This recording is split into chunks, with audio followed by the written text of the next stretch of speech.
the whole business has to change.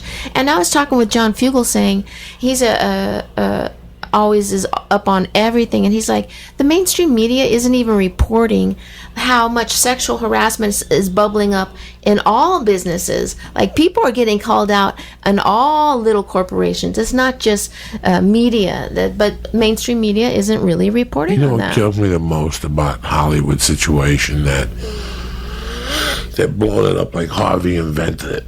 And it's been going on in Hollywood since the fucking 30s. They've been abusing fucking women. Marilyn Monroe, I said it 1,000 times. That poor woman. You know what? But you know what it is? It's like when you do a gig, right? And you have a comic friend that's booking the gig, and he's making, and the gig, the venue is giving him $4,000, but he's only giving you like 500. He's giving the middle 250, and he's taking the other 3,200, whatever it is, or 4,200, whatever it is. It's like that's how is equated to me about the whole sexual harassment thing. Like, everybody wants to take a little cherry on top. No one minds if you take a little cherry on top. If you're working with someone and you like that chick and you hit on that chick, or you touch her shoulder and then you know, it creeps her out but nothing is said, that's, you know, okay, I'm not mad at that guy. It's the people who are pigs about it. It's the people that want to not just take the cherry on top, they want to fuck you in the ass. You know what I mean? They want to take that, you know, it's the bully mentality of that. Though, like, how do we regulate that? What's the answer for that? There's no regulation of it, because like you said, look how many people, 66 people came out after the fact, you know. I guarantee there's still another 50 women that just don't even want to think about it. How did he even have time to work? You know what I mean? Like, that was his work. That's a lot of energy. You know, what does he do? Does he read the script? He's got 3 but guys. Then he hired like people to hush the women up, like all that drama that he had to constantly put out fires. Can you imagine just to get his dick sucked? Like, he had Jesus to hire Christ! Counterintelligence people to see what was out there about him, and for payoffs. You know, it's again, what a tangled web we weave. Right. When we tangle to deceive. I mean, you have to sit there at one point and go, is it that worth it to have? Really? Was it that important? I mean, this is a different type of addiction. Mm-hmm. This isn't coke or alcohol. This is your addiction to the action of the lie, the action of the whole. This is a whole different fucking thing. And let's say, I don't know if he did coke, but what would make you, well, you know, he had so many lawsuits out there. What would make you hire fucking people to find out what was out there about you? I mean, it's brilliant shit. Yeah, no, the whole thing is just nuts. You know, again, what a tangled web we weave. And all he had to do, let's go back to the details. Go into the fucking best restaurant in town, find yourself a little pretty girl, talk to her a little bit, and say, look, I'm married, I'm 42. Me and my wife barely talk. I give her a stabbing once a year. She doesn't let me come in her ears anymore. I make fucking $5 million a month. What if every month I gave you $10,000 and you got a brand new car? I come over twice a month and give you a stab and light your pussy on fire. And I sign a fucking waiver. That's all you can do. And don't tell me that people don't do that in LA all the fucking time. Right, I know guys who got 4 of those bitches. Really? Jeez. I knew a guy years ago that had 4 bitches on a payroll. Gee, do they even sleep at night? Like, how do they even tolerate all that anxiety over like every that? Night. Every moment must be like, oh fuck, I'm gonna get caught. No. What caught? You mind your fucking business, Felicia. I give you $5,000, you shut your mouth. I come over, you suck my dick, and give me a piece of apple pie. I leave here, I go fuck your aunt. It's none of your business. Your rent is paid, right? The lights are paid. You're having a good time, dancing and singing all night, right? We went to Acapulco last month. Did you not suck a dick down there? Yeah, okay then. These guys just pay for that. It's called peace of mind sex. Peace of mind sex. I don't want to hear it. And every month I want a report from the doctor. I want to tip-top Magoo check on that little monkey. I want it breaking down in proteins, alkaloids, sperm counts. Well, I was thinking about you, Joe, because a few months ago we had a couple episodes where you were really interested in like sugar daddies. We were talking about sugar daddies. Vegas is full of them. No shit. Like I was walking around and there were guys. I was like, how did you, like, even, like, how, like, I would be embarrassed to walk around and it'd be like the grandpa and like the high school senior look like. It was crazy. It's an arrangement. It's an arrangement. You look good.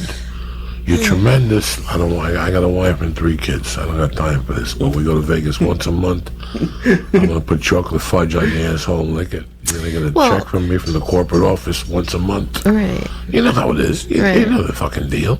Well, I mean, there's a difference. And you sign. I'm not mad at those kind of chicks. No, I'm not mad at those kind of guys. No, not at all. Yeah. And you sign a confidentiality agreement that whatever happens, I don't take pictures of you. I don't do nothing. Right. You're always covered. And if you do take them out, you pull a John Gotti. You get a beard.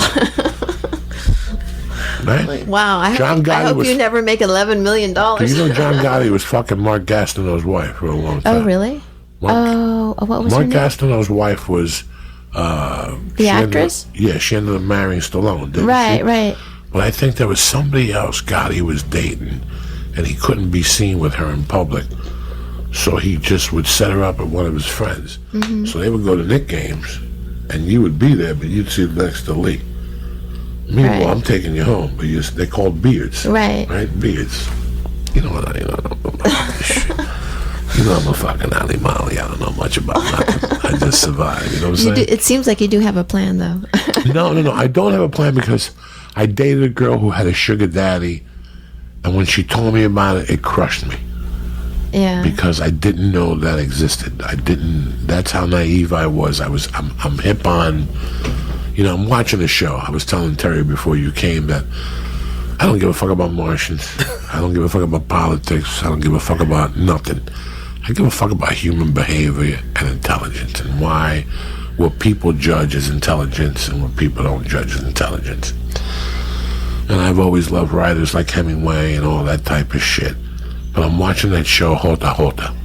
The guy that was Pablo Escobar's hitman that turned himself in.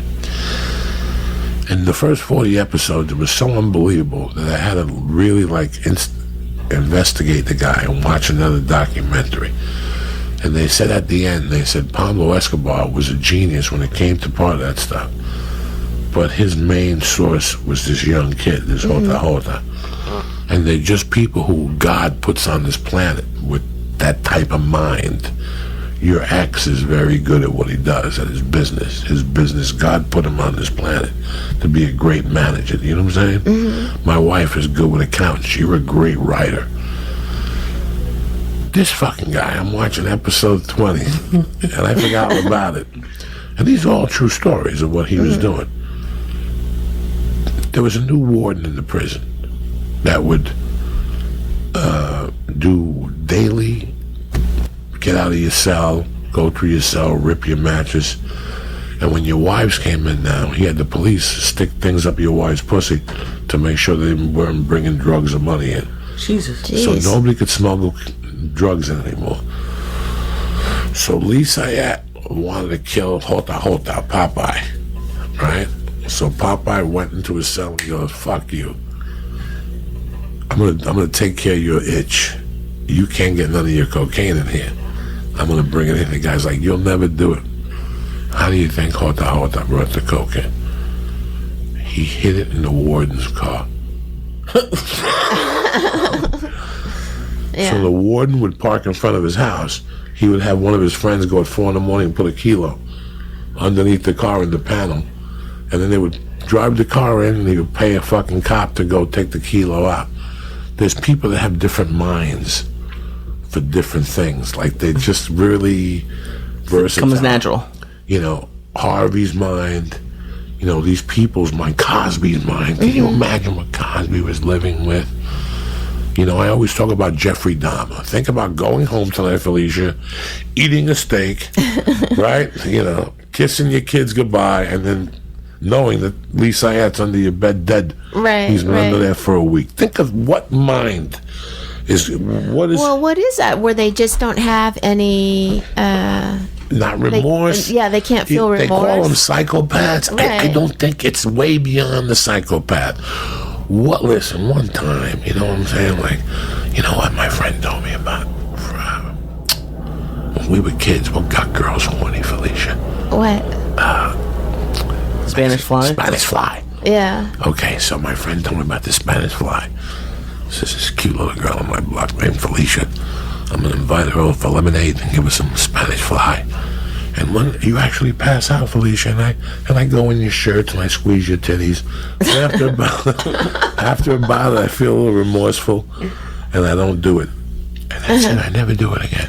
Well, but you should be in trouble for the first time. No. You'll wake up and just say, "What the fuck?" No, I don't think so, Joe. Your pussy will be okay. No, I don't think it won't be. Your pants won't be on backwards. Well, imagine if that happened today. Imagine if I'm just saying one time. Yeah. Okay, my mind is, what makes you do that?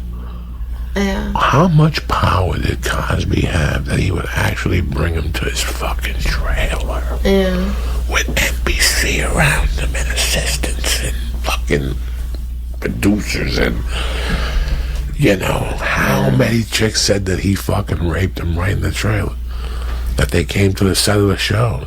Well, I was on a show, like a comic strip live they used to do at the Laugh Factory, and the makeup artist told me, if you're ever on a stage with Cosby, you be careful. Like, that was, it was out.